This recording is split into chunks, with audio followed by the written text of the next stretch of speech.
Last lecture में work पर energy section में आपने बेसिक कॉन्सेप्ट्स बर्डन डिटरमाइन करने का पढ़ लिया है ना। Burden by constant force, variable forces के कारण बर्डन कितना होगा, ये सारा चीज आपने इन कॉन्सेप्ट्स को सीख लिया है। अब वहां पे 4-5 मैंने आपको करीब 7-8-10 एप्लीकेशंस आपको करवा दिए थे, जिससे एक बेसिक आइडिया आपको मिल जाता है कि कैसे आखिर बर्डन को हम कैलकुलेट कर सकते हैं by a force on a body. ठीक है, आज उसी लेक्चर को हम फिर से कंटिन्यू करेंगे और आज हम पीवाईक्यूज और कुछ और प्रॉब्लम्स लेने जा रहे हैं। समझ में आ रही है बात? और जो एग्जामिनेशन में ऑलरेडी जेई नीट में कुछ कुछ प्रॉब्लम्स पूछे जा चुके हैं, जो इंपॉर्टेंट प्रॉब्लम्स है and which will give you conceptual clarity, आज उन कुछ प्रॉब्लम्स को हम यहाँ पे फिर से डिस्कस करने जा रहे हैं। तो देखिए, जो आपका प्रॉब्लम नंबर 12 है इस वर्क पर एनर्जी सेक्शन का, ये क्या कहता है? A block of mass m is kept on a platform. ठीक है भाई, ये प्लेटफॉर्म आप देख रहे हो, ठीक है। इस प्लेटफॉर्म पे एक ब्लॉक रखा हुआ है and this platform is going up with a constant acceleration of g/2। ठीक है, और आपसे पूछा जा रहा है that what will be the burden on this block by the normal reaction, है ना। अगर ये पूरा का पूरा प्लेटफॉर्म जिस पे ये ब्लॉक रखी हुई है, अगर ये पूरा प्लेटफॉर्म ऊपर की ओर चलता हुआ है with a constant acceleration g/2, then you are asked to determine burden by normal reaction on this block by the platform in time interval t। अगर t टाइम तक ये प्लेटफॉर्म ऊपर चलता है तो नॉर्मल रिएक्शन इस ब्लॉक पे कितना बर्डन करेगा, इस चीज को मुझे यहाँ पे कैलकुलेट करना है। चलिए आइए शुरू करते हैं फिर। तो इट्स अ बेसिक कॉन्सेप्ट, मैं इसे टफ प्रॉब्लम तो नहीं कहूंगा, एक बेसिक कॉन्सेप्ट पे ये बेस्ड है। सबसे पहले मुझे यहाँ नॉर्मल रिएक्शन पता करना होगा। ठीक है, एक बार आपको नॉर्मल रिएक्शन मिल जाएगा, ठीक है, तो फिर यहाँ पे यूनिफॉर्मली एक्सेलरेटेड मोशन का केस है। इस एक्सेलरेशन का यूज करके in the direction of normal reaction जो कुछ भी डिस्प्लेसमेंट हो रहा है उसको डिटरमाइन कर लेंगे और उसके बाद हम वही कॉन्सेप्ट यूज करेंगे, that is the burden by a force is equal to the product of magnitude of the force and the displacement along the direction of force। चलो भाई, तो इसको सबसे पहले हम एफबीडी इसका ड्रॉ कर लेते हैं, फ्री बॉडी डायग्राम इस ब्लॉक का अपने को बनाना है। और अगर मैं बात करूं इस ब्लॉक के लिए यहाँ पर, so as the platform is going up with acceleration g/2, this block will also move with same acceleration, क्योंकि ये उसी पे रखा हुआ है। तो यहाँ पे एक्सेलरेशन तो हमारा g/2 ही होगा ब्लॉक का, जबकि यहाँ mg लगता हुआ होगा इस ब्लॉक के लिए, वेट जो होगा इसका, नॉर्मल रिएक्शन है। एंड ये एक्सेलरेशन के डायरेक्शन में नॉर्मल को हम पॉजिटिव मानेंगे, mg को नेगेटिव मान लेंगे और न्यूटन्स का सेकंड लॉ से हम फोर्स इक्वेशन लिख लेते हैं।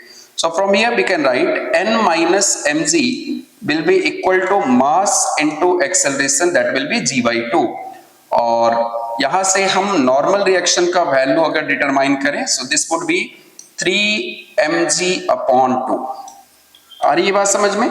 तो नॉर्मल का वैल्यू आपने यहां से ऑब्टेन कर लिया। अब मुझे यहां से डिस्प्लेसमेंट चाहिए, तो यहां ये बोला गया है कि फ्रॉम रेस्ट, है ना, ये प्लेटफॉर्म पहले रेस्ट में था and after that it's moving up with constant acceleration g/2। सो वी कैन इजीली राइट द uniformly accelerated motion equation, that is s will be equal to ut plus half at square, and as the platform is initially at rest, so u will be 0, so here s would be equal to half, in place of acceleration we can write here g/2 into t square, and from here we can determine this displacement, that would be equal to gt square upon 4।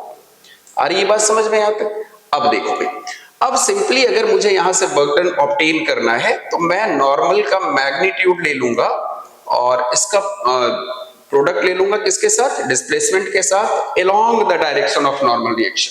और ये तो ऊपर ही चलता हुआ है, normal reaction के ही direction में चलता हुआ है, तो सिंपली मैं इस वैल्यू को पुट कर देता हूं यहां gt²/4 and after putting the value of normal reaction we can obtain the burden।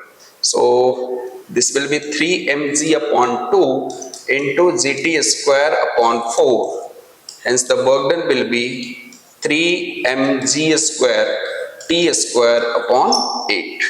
ठीक है, तो ये इजी लेवल का एक प्रॉब्लम है जो कि जेई मेन में पूछा जा चुका है। ठीक है भाई, चलिए आई होप ये समझ में आ रहा होगा आपको, इसमें तो कहीं ज्यादा कुछ प्रॉब्लम नहीं है। चलिए अब आते हैं नेक्स्ट प्रॉब्लम पे, प्रॉब्लम नंबर 13 है।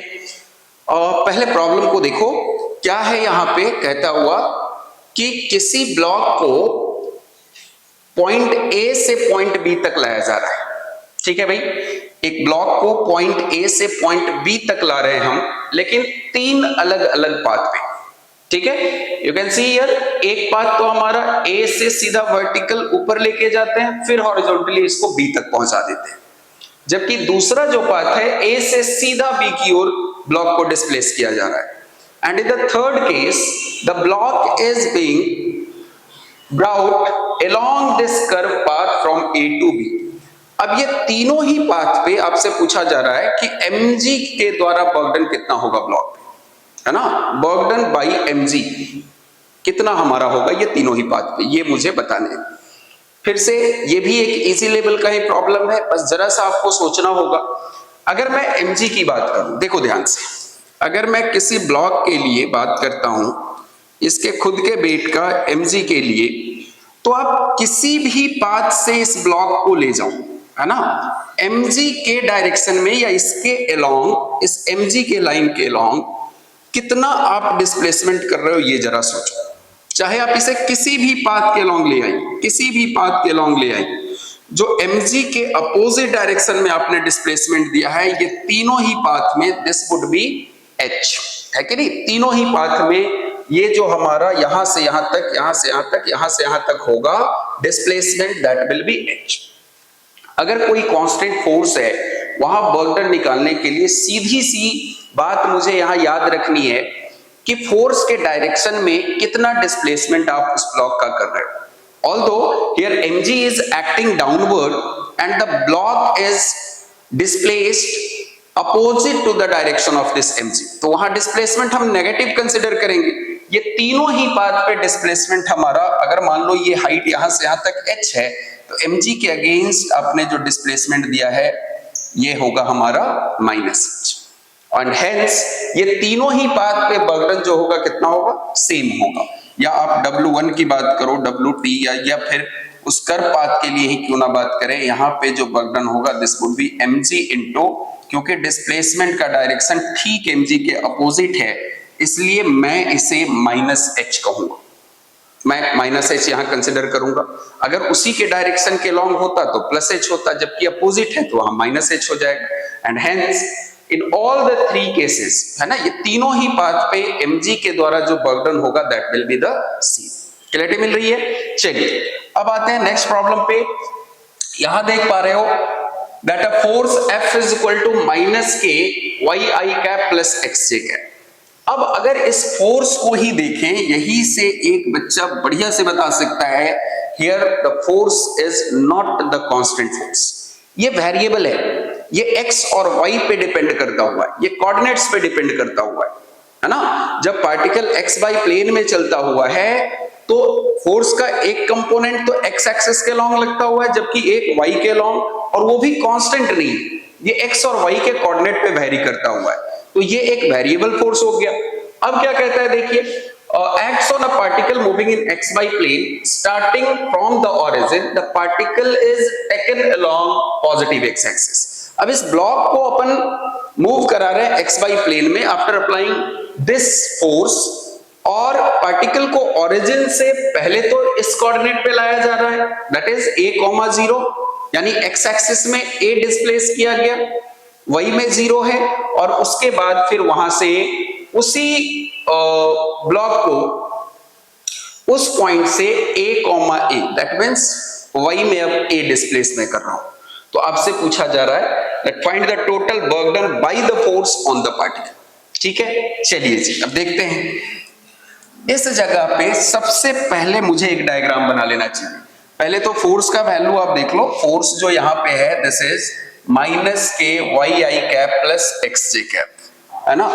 फोर्स जो यहां दिया है दिस इज माइनस के वाई आई cap plus X J cap. अब ध्यान से समझना, ये फोर्स जो है ये एक वेरिएबल फोर्स है। एंड आफ्टर दैट ये बोला जा रहा है कि अगर एक डायग्राम के हेल्प से हम समझें यहाँ पे, तो पार्टिकल को ओरिजिन से पहले तो यहां पर a डिस्प्लेस किया जा रहा है x में, that's why the coordinate here is a, 0। तो पहले ये ओरिजिन से लेट्स से पॉइंट a तक लाया गया and after that y axis के पैरेलली इसको डिस्प्लेस किया जा रहा है to the coordinate a, a। बात आ रही है समझ में। और यहां पे मुझे बर्डन निकालना है due to this force, by this force. चलिए जी, तो अब अगर यहां गौर से समझो, मैंने क्या बताया था आपको कि कभी भी वेरिएबल फोर्स दिया रहे, कभी भी अगर आपको वेरिएबल फोर्स दिया रहे, वैसे स्थिति में एक छोटा सा एलिमेंट्री पाथ मुझे कंसीडर कर लेना है। और क्योंकि ये पार्टिकल एक्स और वाई प्लेन में चलता हुआ है, तो मैं यहां जो छोटा सा पाथ कंसीडर करूंगा इसको मैं इस तरह से लिख लूंगा dx i cap plus dy j cap, क्योंकि पार्टिकल दोनों ही डायरेक्शन में यहां डिस्प्लेस हो सकता है ना, एक्स वाई प्लेन में मूव कर रहा है। तो पोजीशन का एक कंपोनेंट, डिस्प्लेसमेंट का एक कंपोनेंट एक्स एक्सिस में होगा, जबकि दूसरा कंपोनेंट वाई एक्सिस के लॉन्ग होगा। चलिए अब एक छोटा सा बर्डन निकाल लेंगे by using the equation you have studied earlier in the previous session, that is जो छोटा सा बर्डन होगा that would B f dot dr इस पाथ के लिए। और अगर हम यहां f का वैल्यू पुट कर दें, दिस इज माइनस के, ये तो कांस्टेंट ही है, इसको बाहर निकाल लो, Y I plus X J cap dot कितना हो जाएगा भाई वहां से dx i cap plus dy j cap. Clarity मिल रही है। अब आ जाओ भाई, अब अगर यहां से मैं इस dw को इक्वेट कर लूं, दिस वुड बी माइनस के i dot i that would B y dx, है ना, और plus j dot j again 1, तो ये कितना हो जाएगा x dy हो जाएगा। ठीक है। अब अगर टोटल बर्डन मुझे यहां से डिटरमाइन करना है, for that you have to integrate this equation, है ना, आपको इंटीग्रेट कर लेना होगा। ये पहले से ही आपने हर एक कॉन्सेप्ट पढ़ लिया है। अब जब इंटीग्रेट करोगे आप, तो सेपरेटली इसको हम अपन इंटीग्रेट कर लेंगे। क्या हो जाएगा ये जरा देखो, y dx और plus integration of x dy। अब इतनी चीज, इतना काम कर लेने के बाद मुझे यहां पे सोचना है। यहां देखो, सबसे पहले पार्टिकल को यहां ओरिजिन से a तक लाया जा रहा है। इस पाथ के लिए अगर मैं बात करूं, तो लेट्स से कि यहां जो मुझे बर्डन करना पड़ रहा है दैट इज w1, और इस जगह पे जो बर्डन करना पड़ रहा है वापस पॉइंट a से इस पॉइंट b तक, वो जो बर्डन है दैट इज W2। उसके बाद क्या करेंगे, सेपरेटली अपन यहां पे लिमिट लगा करके इस इक्वेशन में पहले तो हम ये बर्डन W1 कैलकुलेट करेंगे, फिर W2 कैलकुलेट करेंगे। एंड वी नो दैट कि बर्डन एक स्केलर क्वांटिटी है। अब सिंपली मुझे W1 और W2 को जब अपन ऐड कर लेंगे तो मुझे टोटल बर्डन मिल जाएगा यहां O से A and from A to B। ठीक है यहां तक। चलो भाई, तो इसको डिटरमाइन कर लेते हैं। फर्स्ट केस के लिए अगर बात करें हम, इस पाथ के लिए जरा देखो, for path O to A, that means origin to A, for O to A path के लिए। अब जरा देखो, इस पाथ को अगर विजुलाइज करोगे तो पार्टिकल यहां से यहां तक सिर्फ एक्स एक्सिस में डिस्प्लेस होता हुआ है। दैट मींस इस जगह पे y का वैल्यू कितना होगा 0, and hence the differential change in y will also be 0। अगर y 0 है तो dy का भी वैल्यू कितना होगा 0 हो जाएगा। तो अगर उस इक्वेशन से मैं यहां पे रख दूं y और dy का वैल्यू, तो यहां बर्डन जो होगा माइनस के, आप देखो यहां गौर से कि y का वैल्यू 0 ही है, so this would B 0 dx plus dy भी 0 है, so this would be x 0। ठीक है ना, ये भी 0 होगा। तो अल्टीमेटली ये जो हमारा बॉक्स के अंदर जो टर्म होगा 0, और 0 इंटू माइनस के विल बी 0। इसका मतलब ये है कि इस जगह जो बर्डन है from path O to A by this force will be 0। यहां मुझे किसी भी तरह का कोई बर्डन करना नहीं पड़ रहा है कि नहीं। इस जगह पे बर्डन का वैल्यू कितना मिला 0। जबकि अगर मैं पॉइंट A टू B के लिए बात करूं, for path A to B अगर मैं बात करता हूं यहां, तो आप जरा देखो कि इसके लिए, है ना, इस पॉइंट के लिए अगर हम बात करें यहां से, तो जरा देखो भाई, इस पाथ के लिए x का वैल्यू तो कांस्टेंट है, है कि नहीं, x में किसी तरह का कोई चेंज नहीं आ रहा, सिर्फ अपन इस पार्टिकल को along पैरेलल एक्सिस y के पैरेलल हम अपन यहां से डिस्प्लेस कर रहे हैं। तो इस जगह पे x का वैल्यू कितना हो जाएगा, a के इक्वल है जो कि कांस्टेंट हो जाएगा। तो मैं यहां से लिख सकता हूं, और y के लिए कहां से कहां तक आप लिमिट लोगे, 0 से a तक आप डिस्प्लेस कर रहे हो पैरेलल टू y एक्सिस। चलो भाई, तो यहां से अगर आप बात करें, हम एक कंडीशन देखें, तो इस जगह मुझे दिख रहा है कि x का वैल्यू यहां पे तो a है जो कि कांस्टेंट होगा, and hence this differential change in x will be 0। ठीक है यहां तक। अब अगर मैं इसी इक्वेशन को फिर से एक बार रखूं W2 के लिए, तो ये हो जाएगा माइनस के इंटीग्रेशन ऑफ, कितना था वहां भाई, इस जगह पे देखो जो वैल्यू मुझे रखने हैं y के लिए रखना है, और ये तो y dx ही होगा। दैट मीन्स आप अगर यहां से इस टर्म को रखते हैं तो जस्ट अ मिनट, इस जगह देखो तो y का वैल्यू कितना हो जाएगा, ये तो y ही होगा, dx कितना है यहाँ 0 हो जाएगा, और प्लस x का वैल्यू यहाँ पे a है जबकि ये dy है। तो ये टर्म तो फिर से हमारा कितना हो गया, 0 हो गया। इसका मतलब w का जो वैल्यू आएगा दिस वुड बी माइनस के, a कांस्टेंट है बाहर निकाल लो भाई, और यहाँ पे कुछ नहीं तो 1 होगा। इसका लिमिट मुझे रखना है 0 से लेके a तक, और फाइनली यहां से हम देख सकते हैं कि जो W2 आ रहा है हमारा, दिस इज माइनस के इंटू ए, डी वाई का इंटीग्रेशन y होगा, लिमिट पुट करोगे आप a minus 0, hence the burden will be minus के ए स्क्वायर। आ रही है बात समझ में?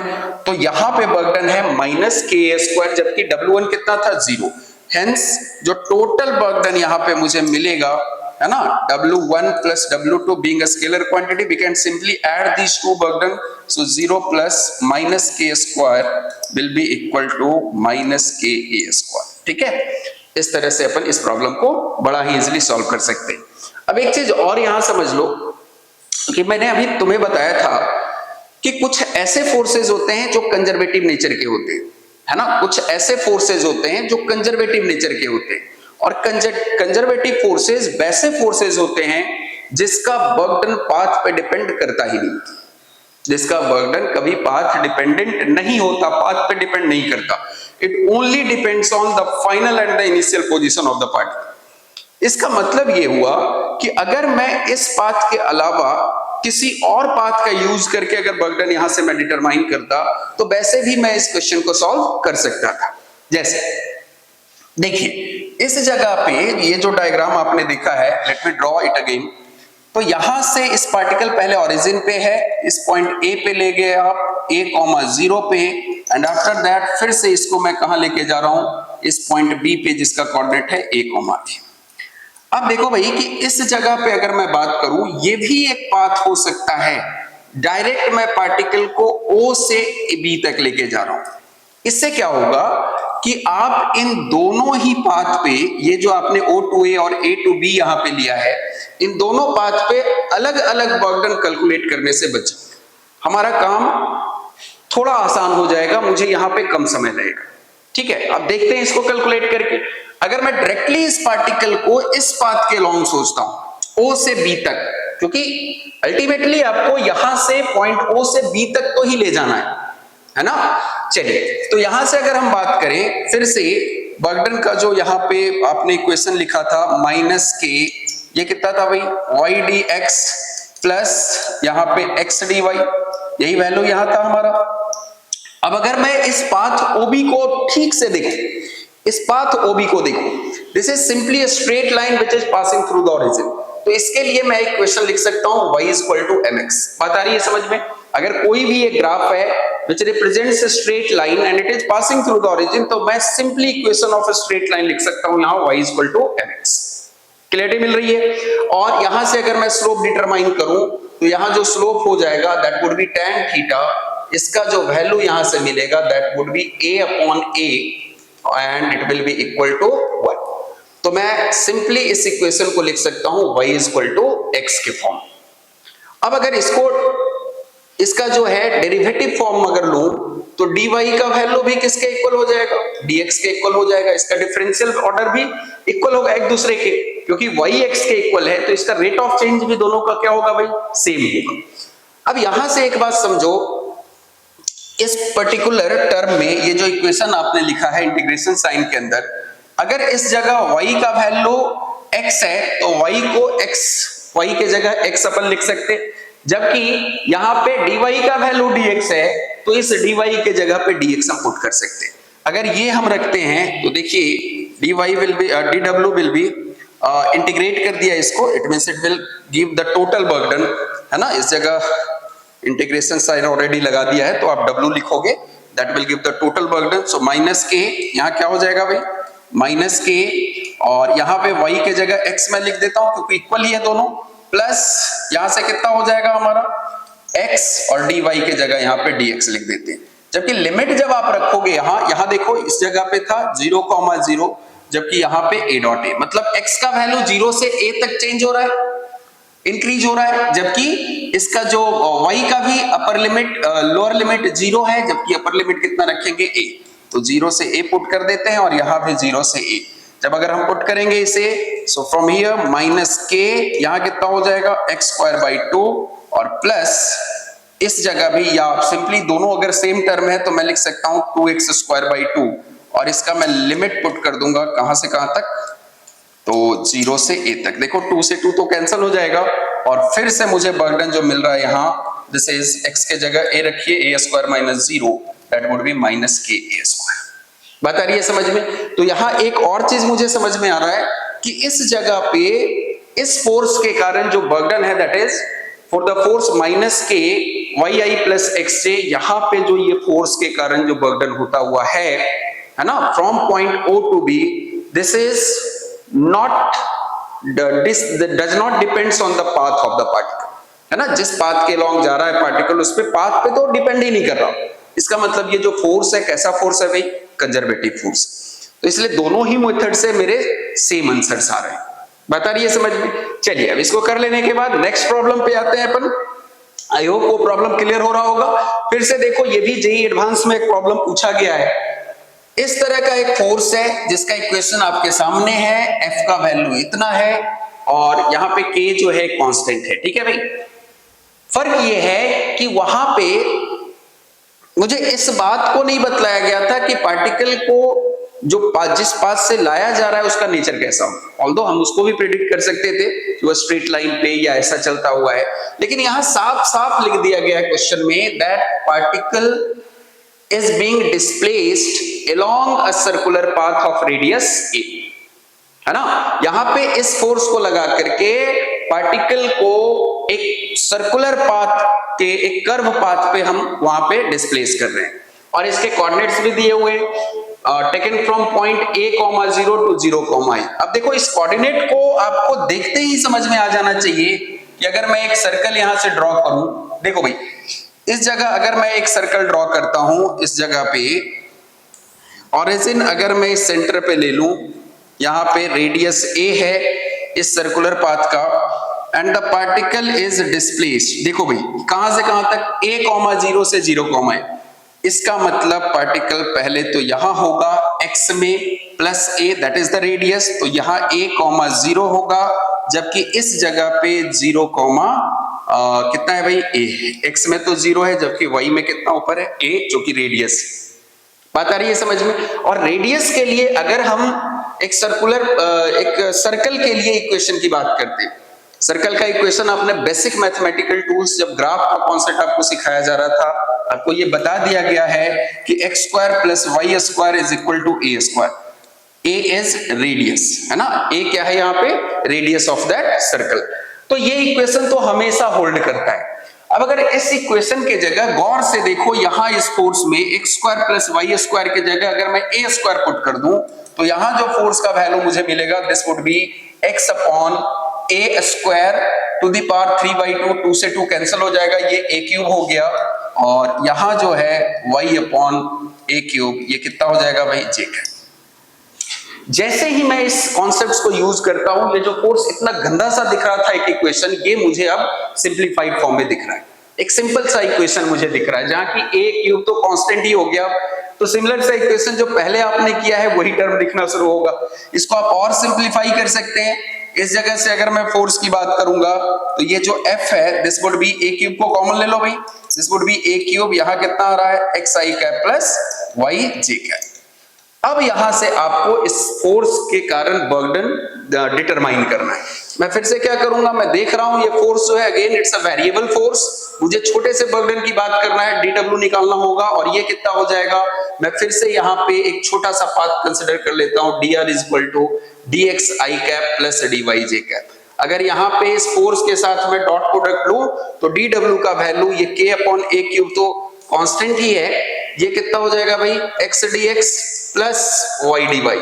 और इसके बाद अगर मुझे टोटल बर्डन चाहिए यहां से तो इसके लिए मुझे इस फंक्शन को इंटीग्रेट करना होगा by putting this limits, lower limit and upper limit. आप देख सकते हो यहाँ पे x का वैल्यू a से 0 है जबकि y का वैल्यू 0 से a, तो यहाँ सेपरेटली इसको इंटीग्रेट कर लो, this would be x square by 2 और मैं लिमिट रख देता हूं यहाँ कहां से कहां तक भाई a से 0, जबकि ये हो जाएगा यहाँ पर plus y square by 2 from 0 to a।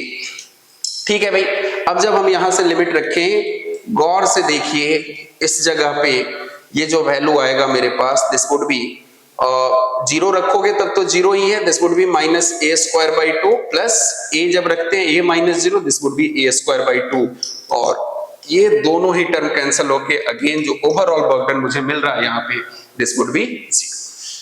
बात आ रही है समझ में? सेम क्वेश्चन है, बस थोड़ा सा यहाँ पे कॉन्सेप्ट मुझे लगाना था। Equation of circle, I hope ये आपको पढ़ाया गया होगा या आपने पढ़ा ही है जब basic straight line, equation of parabola, equation of circle आपने सीखा था बेसिक मैथमेटिकल टूल्स में, तो ये आपको जरूर बताया गया।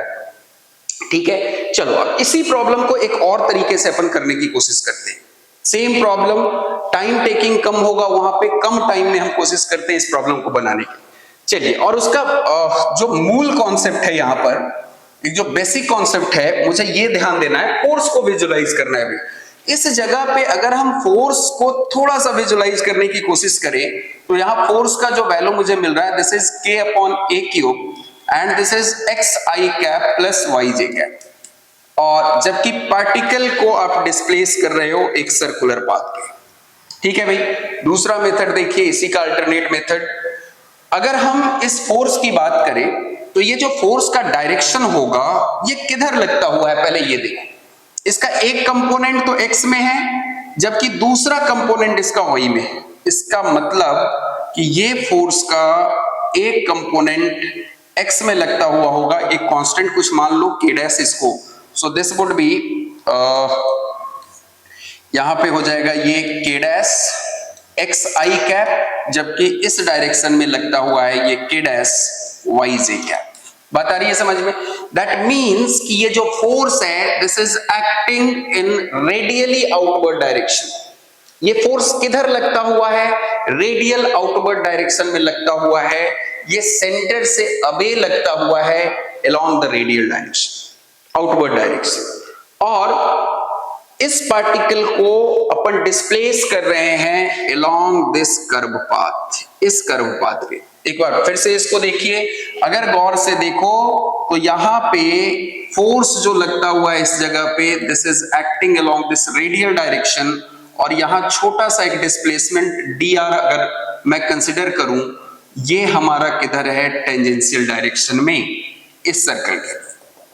ठीक है भाई, तो यहां से तो देखो बहुत ही आसान हो गया ये। अगर फोर्स और इस छोटे से पाथ जो आपने कंसिडर किया है, हर जगह फोर्स जो होगा यहाँ पे लगता हुआ वो रेडियल आउटवर्ड डायरेक्शन में है, तो इसका मतलब इस छोटे से पाथ dr, डिस्प्लेसमेंट छोटा सा, और फोर्स के बीच जो एंगल है this is 90 degree. That is force and this displacement is perpendicular to each other.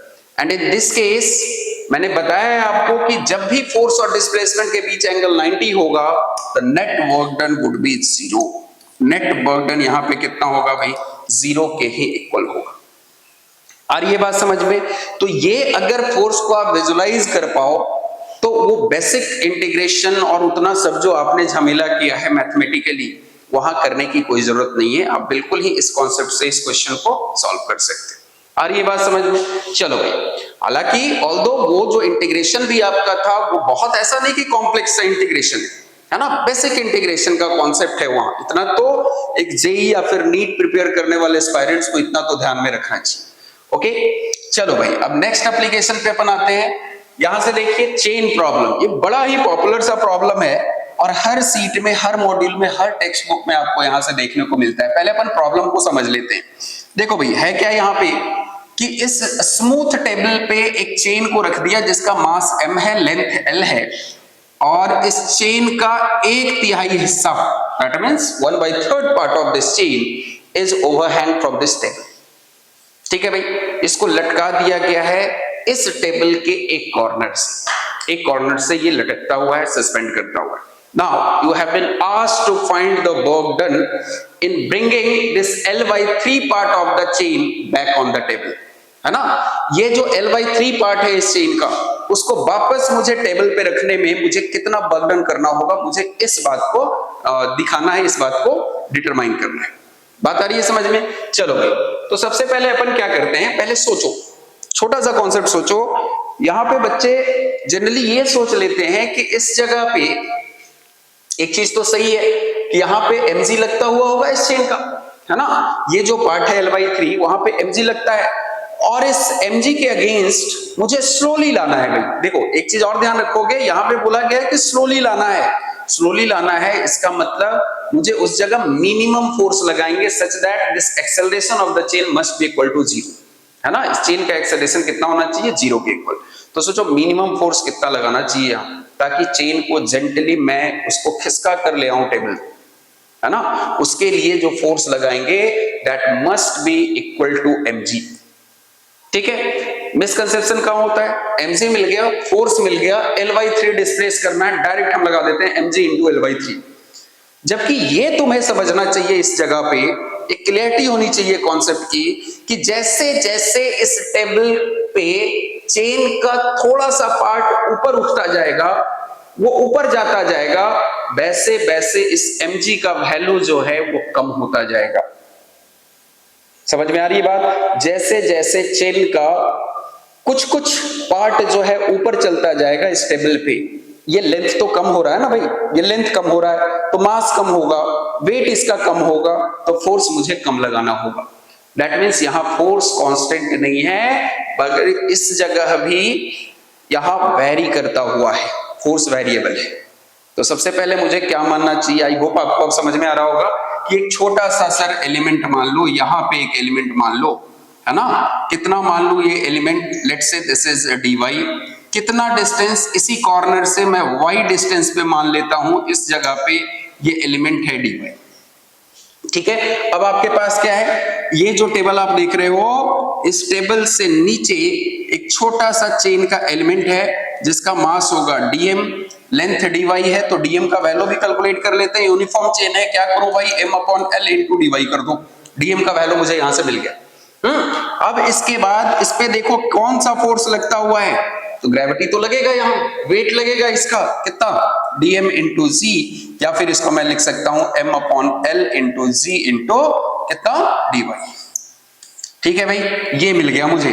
अब इसको आपको ऊपर में जेंटली लाना है, इसके लिए फोर्स का वैल्यू मिनिमम किसके इक्वल होना चाहिए, इसी के इक्वल, ये dm इंटू z, है ना। इतना फोर्स लगाना होगा यहाँ पे आपको, और कितना डिस्प्लेस करना है, यहां से कितना नीचे आपने कंसीडर किया था, y, तो y डिस्प्लेस करना है इसको। तो सोचो छोटा सा जो वर्क डन मुझे यहां करना होगा dw, that would be equal to f into y, ना। अगर इस वैल्यू को यहां पे रख दूं मैं, तो फिर देखो भाई f का वैल्यू कितना है वहां, m/l इंटू z इंटू, पहले y रख दो फिर dy रख दो, और अगर टोटल वर्क डन निकालना है तो इसको इंटीग्रेट कर लो। y का वैल्यू 0 से लेके कहां तक वेरी करेगा भाई, तो L/3 तक। चलिए रख दीजिए इसको, तो W का जो वैल्यू होगा, यहाँ वर्क डन मुझे मिल जाता है m/l into y square, y2 को बाहर निकाल लीजिए, लिमिट रख देंगे 0 से L/3, तो फाइनली मुझे जो वर्क डन मिल रहा है mg/2l, और ये कितना हो जाएगा भाई, तो L²/9, और from here we can say that जो टोटल वर्क डन मुझे यहाँ मिल रहा है इस जगह पर, ये कितना हो जाएगा, mg एल स्क्वायर, एक एल से एल भी कैंसिल कर दो, स्क्वायर का कहानी खत्म कर लेते हैं यार, है ना, यहां से। तो ये जो मुझे बर्डन मिलेगा this would B mg L upon 80। क्या ये बात आ रही है समझ में? ये ट्रेडिशनल मेथड है, ये इंटीग्रेशन मेथड है जो पहले से पढ़ चुका है। छोटा सा बर्डन निकाला, उसके बाद उसको इंटीग्रेट कर डाला, टोटल बर्डन मुझे मिल गया। और एक चीज ध्यान रखना है कि कांस्टेंट फोर्स है, वेरिएबल फोर्सेस की समझ तो मुझे होनी चाहिए, ये बेसिक कॉन्सेप्ट की समझ आनी चाहिए भाई। चलो अब इसी प्रॉब्लम को एक दूसरे मेथड से करने की कोशिश करते हैं, ऑल्टरनेट मेथड से करने की कोशिश करते हैं। जो बच्चे 12th में हैं या ड्रॉपर में हैं वो चीज तो समझ रहा होगा, है ना, कि सेंटर ऑफ मास का कॉन्सेप्ट क्या है। Concept of centre of mass क्या होता है भाई? एक थोड़ा सा कॉन्सेप्ट मैं आपको बता दूं। अगर मान लो एक रॉड है और ऐसा कह दिया गया कि ये रॉड जो है यूनिफॉर्म है भाई, तो इसका सेंटर ऑफ मास कहां पे होगा? बिल्कुल ही वो बैलेंसिंग पॉइंट, अगर एक फिंगर पे रखो इस रॉड को और जिस जगह पे ये बिल्कुल ही बैलेंस हो जाए, गिरे नहीं, उसको अपन क्या, कौन सा पॉइंट बोलेंगे? वहीं पे उसका सेंटर ऑफ मास, पूरे बॉडी का मास कंसंट्रेटेड है और उसको अपन सेंटर ऑफ मास बोलते हैं। और जनरली अगर एक यूनिफॉर्म रॉड लेंगे तो इसका सेंटर ऑफ मास बिल्कुल बीचों बीच होगा, इस एंड से कितने दूरी पे? L/2 दूरी पे। बात आ रही है समझ में आपको? चलिए इसी कॉन्सेप्ट का हम इस जगह, इस रॉड में इस चेन में भी हम यूज करने जा रहे हैं। देखो समझो बात। तो अगर यहां से मैं बात करूं, इस चेन के लिए जो टेबल के कॉर्नर से जितना पार्ट इसका सस्पेंड कराया गया है, जो हैंग कर रहा है, ये पार्ट था अपना L/3, है कि नहीं? तो सोचो ये चेन भी यूनिफॉर्म है, ये जो चेन यहाँ पे सस्पेंड कराया गया था, ये चेन भी कैसा है भाई? यूनिफॉर्म है। तो क्या मैं इसका सेंटर ऑफ मास इसके मिड पॉइंट पे मान सकता हूं, हाफ लेंथ पे मान सकता हूं? और ये अगर टोटल लेंथ L/3 है, so this length would be L/6।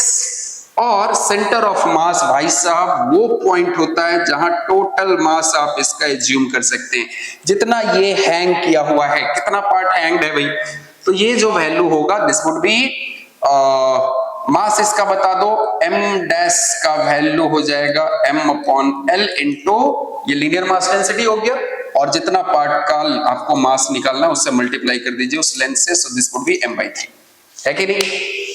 अब ये एक पॉइंट मास है, इस पे फोर्स लगता हुआ है m, अगर मास m/3 है तो फोर्स कितना होगा, इसका वेट कितना होगा? m/3g। और आपने इस पे जेंटली अगर फोर्स लगा के ऊपर लाना है तो फोर्स का वैल्यू इसी के इक्वल होना चाहिए।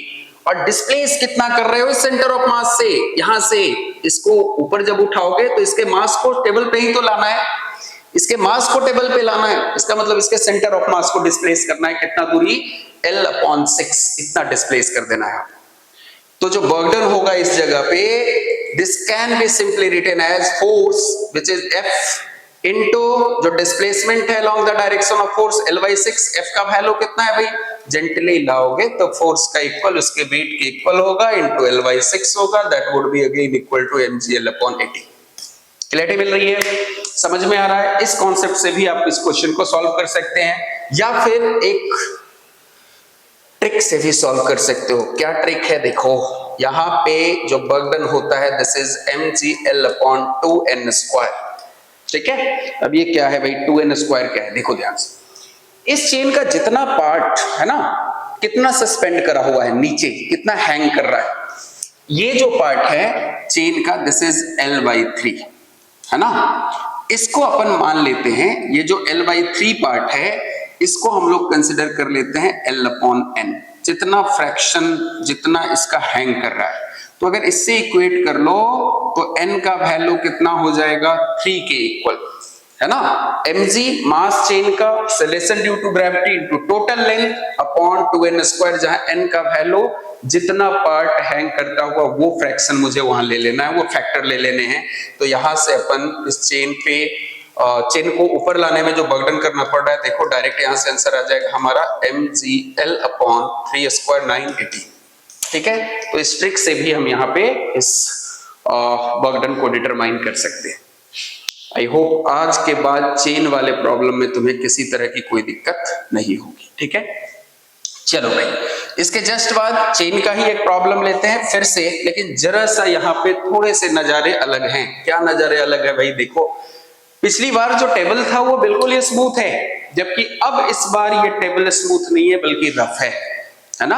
और मुझे ऐसा बोला गया है that if this chain slowly slips off this table, then what will be the work done by the friction, है ना। what will be the total work done by the friction ने यहाँ पे कितना वर्क डन करा होगा, एक opposing work तो करा होगा ना, रोकने की कोशिश करी होगी, तो कितना वर्क डन करा है। अब यहीं से एक चीज समझ में आता है कि ये वर्क डन जो फ्रिक्शन की वजह से हो रहा है भाई, ये तो नेगेटिव होगा, है ना। उसका मैग्नीट्यूड मुझे डिटरमाइन करना है फ्रिक्शन की वजह से। फिर से सेम प्रॉब्लम है, लेंथ सेम है, हर चीज दिया हुआ है, चेन यूनिफॉर्म है, मास सेम है, लेंथ सेम है, L/3 पार्ट यहाँ हैंग्ड है। अब जरा गौर से अगर हम इस प्रॉब्लम को देखें, फिर से मैं कहूंगा कि यहाँ जो फ्रिक्शन का वैल्यू होगा, क्या वो उसका वैल्यू कांस्टेंट होगा? ऑब्वियसली नॉट, है ना, कांस्टेंट तो होगा नहीं। क्यों नहीं होगा भाई? क्योंकि जैसे जैसे चेन नीचे गिरता हुआ होगा, इस मास का जो ऊपर रखा हुआ है ना, टेबल के ऊपर जो रखा हुआ है चेन, उस चेन का लेंथ कम होता जाएगा। चेन का अगर लेंथ कम हो रहा है, ये देखो चेन का लेंथ अगर कम होता जा रहा है यहाँ पे, है ना, तो मास इसका टेबल पे कम होता जाएगा, और एन का वैल्यू वो भी कम होगा। एन जब कम होगा तो फ्रिक्शन का मैग्नीट्यूड कम होता जाएगा, डिक्रीज करता जाएगा। बात आ रही है समझ में? चलिए भाई मैं क्या करूं, फिर से यहाँ पे x दूरी पे, या देखो x दूरी पे x डिस्प्लेसमेंट, यहां पर देखो x डिस्टेंस पर एक छोटा सा एलिमेंट पहले कंसीडर कर लेते हैं। इस जगह इस चेन का एलिमेंट, और इसका मैं लेंथ छोटा सा बोल देता हूं इस जगह dx, जबकि मास कितना है, dm है। चलो फिर से क्या dm का वैल्यू निकाल सकते हो? अब तुम कहोगे सर अब क्या है, तो निकाल ही लेंगे, m/l इंटू छोटा सा लेंथ कितना dx, ये हो गया। और इस पे बता दो मुझे भाई, अगर ये चेन है, इधर लगता हुआ होगा dm इंटू जी, तो यहाँ नॉर्मल रिएक्शन कितना होगा छोटे से एलिमेंट के कारण, dmg। तो फ्रिक्शन कितना होगा भाई साहब, ये हो जाएगा म्यू, कोफिशिएंट ऑफ फ्रिक्शन दिया हुआ है भाई चेन और टेबल के सरफेस का, है ना, चेन और टेबल के सरफेस का कोफिशिएंट ऑफ फ्रिक्शन यहाँ गिवन है। सो फ्रिक्शन जो होगा म्यू इंटू dm इंटू जी, या फिर म्यू इंटू m/l इंटू जी इंटू dx। बात आ रही है समझ में? चलो भाई फ्रिक्शन निकल गया, उसका मैग्नीट्यूड मालूम हो गया। अब मुझे यहां से क्या चाहिए, वर्क डन चाहिए सिंपली। तो इस छोटे से चेन पे वर्क डन निकालो, छोटा सा वर्क डन dw होगा, और कितना होगा देखो, फ्रिक्शन इधर लगता हुआ है इस पे, इस डायरेक्शन में, जबकि डिस्प्लेसमेंट यहां से आप देख रहे हो, है ना, ये डिस्प्लेसमेंट है। तो ये क्या हो जाएगा, f into dx into cos 180 degree. Friction इधर लग रहा है, डिस्प्लेस इधर हो रहा है। चलिए भाई तो रख दो इसका वैल्यू फ्रिक्शन का, कितना हो गया, mu m upon L G, ये कांस्टेंट ही है, cos 180 है इसलिए माइनस में लगा देता हूं साइन, -1 तो होगा। और उस जगह पे एक मिनट, डिस्प्लेसमेंट यहाँ पे इसका कितना कराया आपने, यहां से यहां जाएगा तो ये x हो जाएगा, dx नहीं, है ना, ये ध्यान रखना, ये कितना हो जाएगा, x होगा। और इस छोटे से एलिमेंट पे वर्क डन निकाल रहे हैं, इसलिए स्मॉल वर्क डन हम कंसीडर कर सकते हैं, स्मॉल वर्क डन। तो यहाँ dw का वैल्यू कितना हो गया भाई, g इंटू x, और एक टर्म वहां से तो आपने छोड़ ही दिया इसको, dx को। अब अगर टोटल वर्क डन मुझे चाहिए तो मैं इस टर्म को बाहर निकाल लेता हूं, ये कांस्टेंट है mg अपॉन l, और ये x dx कहां से कहां तक भाई, तो देखो x का वैल्यू 0 से लेके L/3 तक आपको डिस्प्लेस करना है, इसको रख दीजिए वैल्यू को। और फाइनली इस जगह पे जो मुझे वर्क डन दिखता हुआ है minus mu mg upon l, limit रख दोगे यहाँ, एक मिनट, यहाँ कितना था भाई, ये L/3 थोड़ी ना है, यहां से यहां तक ये लेंथ कितना है जी, ये जो लेंथ आपको दिखेगा दिस इज 2L/3, है ना, 2L/3 है लेंथ ये। तो जब हम यहां से 0 से 2L/3 अगर मैं पुट करूं यहाँ, देखो कितना होगा, तो x का स्क्वायर हो गया ये, 2 को बाहर निकाल लीजिए, 0 से L/3, और यहाँ पे जब रखते हो L²/9, L से L कैंसिल हो जाएगा, तो कितना हो गया, माइनस म्यू mg, एक मिनट, ये 2L/3 है भाई साहब, इसको करेक्ट कर लेना। तो कितना हो गया ये, अपॉन 2L, और ये 4L² अपॉन 9, L से L को कैंसिल कर दीजिए, तो वर्क डन का वैल्यू -2 से ये भी कैंसिल होगा, तो -2 म्यू mg L अपॉन 9, ये किसके इक्वल होगा, 9 के इक्वल होगा इस जगह। बात आ रही है समझ में? यहां से वर्क डन आप इसको कैलकुलेट कर सकते हैं, जैसा पहले किया था वैसे ही करना है, बस इस बार mg के अगेंस्ट नहीं बल्कि वर्क डन किसके अगेंस्ट निकालना था, किसके कारण निकालना था वर्क डन मुझे, फ्रिक्शन के कारण, फ्रिक्शन ने कितना वर्क डन किया है, ठीक है, in opposing the movement of the chain, है ना, मोशन ऑफ चेन, जब स्लिप कर रहा होगा तो फ्रिक्शन कितना वर्क डन लगाएगा। चलिए इसके जस्ट बाद एक दूसरा प्रॉब्लम यहाँ पे करना है मुझे, force acting on a particle is 2i cap plus 3j cap Newton. Work done by this force is 0. अच्छा, work done जो है इस फोर्स के कारण 0 है।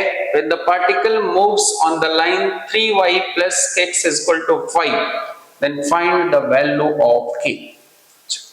चलो भाई देखो यहाँ पे जो फोर्स लगता हुआ है इस पार्टिकल पे, this is 2i cap plus 3j cap, इतना न्यूटन का फोर्स लगता हुआ है, और इस पार्टिकल को एक लाइन पे लेके जाया जा रहा है 3y plus kx is equal to 5, ऐसा गिवन है ना भाई। एक यहाँ पे एक पोजीशन वेक्टर का इक्वेशन गिवन है इस ब्लॉक के लिए, तो सबसे पहले आपसे पूछा जा रहा है k का वैल्यू क्या है। अच्छा, दूसरा क्या इंफॉर्मेशन है, यहाँ अगर मैं इस पाथ पे ले जाता हूं तो वर्क डन कितना होगा, 0 के इक्वल होगा, ठीक है। अब ये देखो ये एक मैथमेटिकल क्वेश्चन है ना, ये एक मैथमेटिकल प्रॉब्लम है, इसको जब भी सॉल्व करेंगे मैथमेटिकली ही मुझे सोचना पड़ेगा। कैसे, आइए देखिए समझते हैं कैसे करते हैं। सबसे पहले मैं यहाँ पे एक छोटा सा डिस्प्लेसमेंट, छोटा सा पाथ इस लाइन पे कंसीडर कर लेता हूँ। dr का वैल्यू हो जाएगा dx i cap plus dy j cap, और अगर मैं यहाँ से एक छोटा सा वर्क डन निकालूं इस छोटे से पाथ पे उस फोर्स के वजह से, तो ये कितना हो जाएगा, डॉट प्रोडक्ट ले लो, this would be 2dx plus 3dy। एक इक्वेशन तो मुझे यहां से इस जगह पे मिल जाता है, जबकि एक जो यहाँ पे क्लेंच दिया हुआ है मेरा 3y plus kx is equal to 5।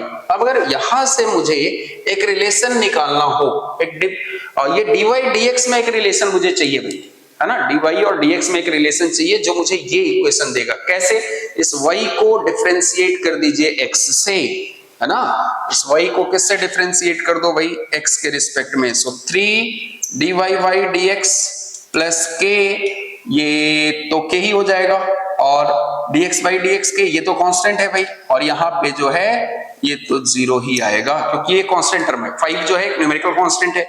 So from here 3 dy by dx will be equal to minus k, और यहाँ पे देखो 3 dy का वैल्यू मुझे यहाँ पे दिख रहा है x के टर्म में माइनस k dx। बात आ रही है समझ में?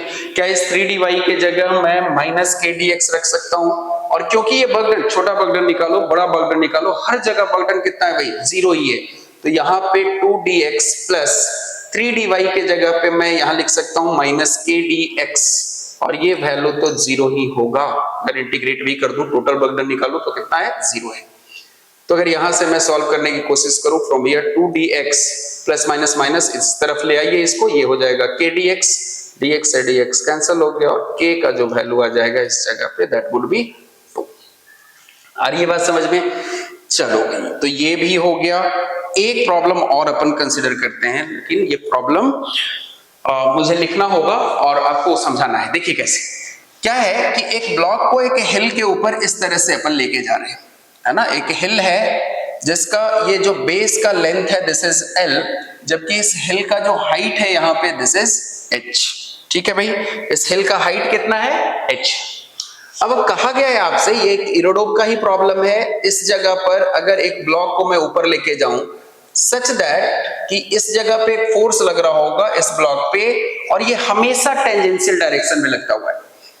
इस ब्लॉक पे जो फोर्स लगाकर स्लोली इस ब्लॉक को हिल के ऊपर लाया जा रहा है, और ये जो फोर्स लगता हुआ है this is always acting tangentially to the surface of the hill, ठीक है। अब यहां से अगर डिस्प्लेस करके इस बेस से उस पीक पे मुझे लाना है, तो इसके लिए आपको बताना है कि कितना वर्क डन मुझे करने की जरूरत है, कितना वर्क डन करेगा, मैं नहीं करूंगा, ये फोर्स कितना वर्क डन करता हुआ है, ठीक है भाई। चलिए तो सबसे पहले फिर से क्या करोगे, पहले तो वहां पे उस फोर्स का फ्री बॉडी डायग्राम, ये ब्लॉक पे जितने भी फोर्सेस लगते हुए हैं मुझे फोर्स का वैल्यू चाहिए, है ना, और इस फोर्स के वैल्यू के लिए फ्री बॉडी डायग्राम मुझे चेक करना चाहिए। तो सबसे पहले एक छोटा सा मैं डिस्प्लेसमेंट यहां कंसीडर कर लेता हूं, let's say this displacement is dr again, है ना। इसको जूम करके अगर देखो तो ये ऐसा है ब्लॉक, ये डिस्प्लेसमेंट है छोटा सा, दिस इज dr। इसके दो कंपोनेंट्स भी अपन ले सकते हैं इस जगह पे,